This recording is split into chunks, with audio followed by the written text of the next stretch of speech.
I've always thought about writing a novel, but life and career always seemed to get in the way. And so now that I was retired, I thought I'd take a shot. But I thought a novel would be a bit of an overreach for me. So the first thing I decided to try was a collection of short stories. And having had a career in television news, it was easier to write shorter than longer. So I put together a collection of stories called Road of Life, stories of discovery and forgiveness. And it's 9 stories that all deal with people facing a critical moment or decision in their life or meeting in their life, what they do, how they react, and how the people around them react. And it takes place in various time periods, from present day to back in the 60s. One of the stories is about an experience I had in high school in an all-boys Catholic high school in Brooklyn in the 60s, where I witnessed some of the physical punishment administered by an order of religious brothers who were teaching there, and how it was dealt with. Now, I, of course, embellished for dramatic purposes the story that I told, but I did witness the 2 events of brothers being physically abusive and hitting students, and the effects that has on the students and the people who witness it. I also told a story of which I got from kind of the current day headlines about the dangers of foul balls going into the stands at baseball games. There's been stories of little kids getting hurt, a woman actually getting killed at Dodger Stadium. And I told a story of called Foul Ball, of a young minor league player who hits a foul ball into the stands and kills a fan, and how he deals with that, and how he comes to ask for forgiveness from the man's wife, and how she accepts him, and what she does in reaction to his coming to ask for forgiveness. I went a little outside the box in another story called Martin Collins, about an older guy who suddenly dies while gardening with his wife and faces kind of a God who I sketch as a pretty odd character.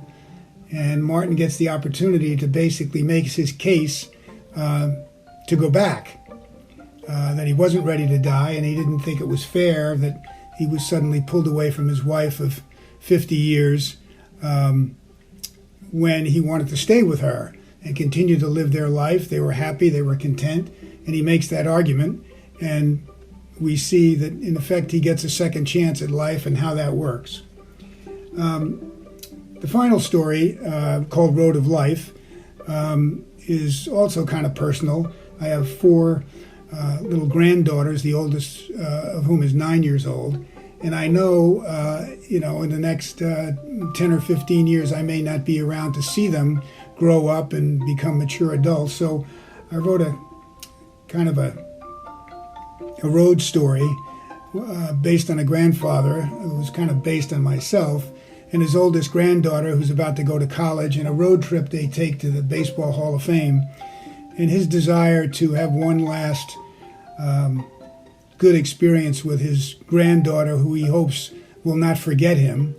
And he's also his search for eternal youth. He looks back on his life and what he's done and what he hasn't done and mistakes he's made, and wants to teach her some of the lessons of life.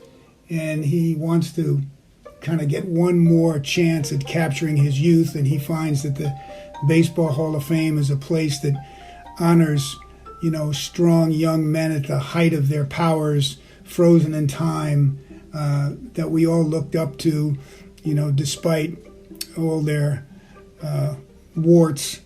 They're just like the rest of us, but they're something that we aspire to, and he tries to teach that lesson to his granddaughter about the value of youth and the value of life and how you live it. This was the first time that I tried to self-publish a book, so I had some difficult time with the first publishing process, and I think that was basically because I was a first-timer.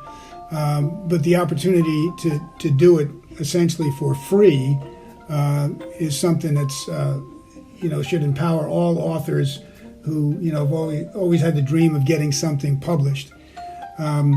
So my next venture will be to attempt a novel.